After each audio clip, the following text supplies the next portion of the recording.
In Australia, I spent 16 years and can tell you everything about it. For the first 3 years, I was feeling like being in paradise. But later my impression changed. Because being a full-time employed engineer, I wasn't making any savings. It feels like I put money in one pocket and Australia takes it out from another pocket. That is the cost of life. Rent, mortgage, bills, insurances, groceries. In other words, to be in Australia you must work hard. And on that job you may feel some neglection to migrants.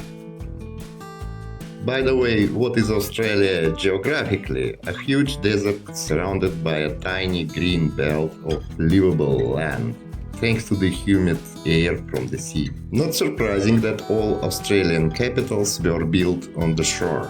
Those capitals have small downtowns backed by high-rise buildings and further surrounded by hundreds of miles of 1-2-story suburbia. The shoreline is beautiful with plenty of things to see, but being full-time employed you will rarely enjoy this beauty. And that feels kinda strange. By the way, their skilled migration program was effectively shut and moving to Australia now is quite unrealistic. While tourists' activities are overpriced, that may not be cost effective as well. Let's pinpoint pros and cons of Australia. Amazing climate and nature is obviously a plus. Safety and comfort everywhere. Practically no corruption or crime. Externally polite people.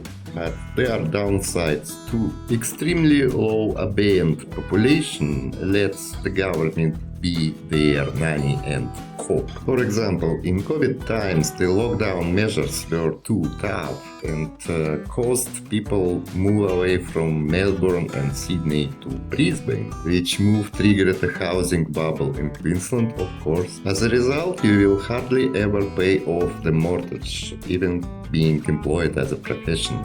The highest levels of pricing are in Perth, Western Australia. The highest levels of snobism are there too. You gonna be Brit to live in Western Australia? A flight from Perth to Sydney takes 4 hours, Western Shore to Eastern Shore. For me, Sydney is the worst capital. Chinatown after Chinatown. No public space, pretty much. Brisbane feels far better for me. People are more open and the climate is milder, going down to +8 degrees in winter and slightly above 30s in summer. That doesn't cancel the pricing pressure anyway. A pack of cigarettes is 25 American dollars, a day of childcare is $50. Schools are free. Another highlight, the whole country is covered by prohibition signs. They are everywhere. Another interesting thing that migrants can make friends only with migrants, because local people are not much interesting. They seem to few things in their lives. To live happily in Australia, you obviously need a lot of money and find a way to move there via marriage or investment. To summarize, life in Australia isn't too easy in fact, but I will never forget that wonderful Milky Way over the Bribie Islands near Brisbane.